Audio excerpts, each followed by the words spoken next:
Sir, கலைஞர் ஆட்சியை பார்த்துருக்கேன். கலைஞர் ஆட்சியில் இந்த கேடர்லாம் வேலை பார்க்குறத பார்த்தேன். ஆனால் இப்போ வேலை பார்க்குறது இருக்கு சார். இப்போ இந்த கவர்மெண்ட்டில் அந்த தொண்டர்களும் அந்த நிர்வாகிகளும் வேலை பார்க்குறத பார்த்தா நான் எங்கள் மேலே சொல்லிட்டேன், சத்தியமாக இவங்களை அடிச்சுட்டே முடியாதுன்னு சொல்லுவேன். பெரிய வேலை பார்க்குறாங்க, யாருமே சும்மா இல்லை, வேலை பார்த்துக்கிட்டே இருக்காங்க. எப்போ எஸ்ஐஆர் வந்ததுலேருந்து வேலை பார்த்துக்கிட்டே இருக்காங்க சார். நான் உதாரணத்துக்கு ஒரு கிராமத்துக்கு சொல்கிறேன். அந்த கிராமத்தில் நான் அரசியல் வந்தோன்னே என்னை 4 பேர் ஏங்க எனக்கு இந்த 1000 ரூபா உதவித்தொகை வரலன்னு என்னை கேட்குறாங்க. அம்மா நான் எதிர்கட்சிமா என்னால் முடியாதுமான்னு சொல்லிட்டு இருக்கும்போது ஒரு 3 இளைஞர் வந்தாங்க.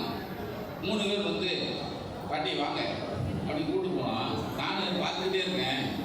உங்கள் பேரை சொல்லுங்கன்னு செல்ஃபோனில் ஒரு ஆப் ஓப்பன் பண்ணார். உங்கள் பேரை சொல்லுங்கள், உங்களுக்கு வரலையா, உங்கள் அட்ரஸ்ஸு அப்படின்னு ஆப்பை திறந்து ஒரு 10 நிமிஷம் எல்லா வேலையும் பண்ணார். அந்த 3 பேருக்கும் சேர்த்து, ஏம்மா நான் ஒரு நம்பர் தரேன், இந்த மாதத்துலேருந்து உங்களுக்கு 1000 ரூபா வரும், வரலைன்னா இந்த ஃபோனுக்கு ஃபோன் பண்ணுங்கன்னு சொல்லிட்டு ஒரு ஸ்லிப்பை கொடுத்து போயிட்டே இருந்தான். நான் அந்த பையனை கூப்பிட்டு கேட்டேன், நீங்கள் யாருண்ணே? நாங்கள் இளைஞர் அணி, எங்களை தேர்ந்தெடுத்துருக்காங்க. அப்போ இதெல்லாம் பண்ணுறீங்க, எங்களுக்கு எல்லாம் ட்ரைனிங் கொடுத்துருக்காங்க சார்.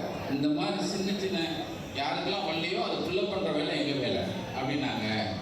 சார், இதுக்கு முன்னாடி நாங்கள்லாம் ஒன்றுமே இல்லை சார், சத்தியமாக.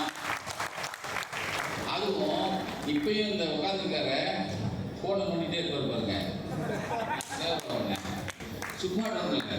காலையில் புதுச்சேரி பேப்பர் பார்த்தா பக்கம் பூரா சேர்பாபு பக்கம் பூரா காலையில் 8 மணிக்கு ஒரு விழா, 10 மணிக்கு ஒரு விழா, 12 மணிக்கு ஒரு விழா. ஏன்னா நீ மனசுதான் என்னன்னு இவர் மாத்திரம் இல்லை, மொத்த பேரும் இப்படித்தாங்க வேலை பார்க்குறாங்க. அப்போ ஏன் ஜெயிக்காது, ஏன் வராது? எங்க ஐயனா சொன்ன மாதிரி இவங்க வருவாங்க,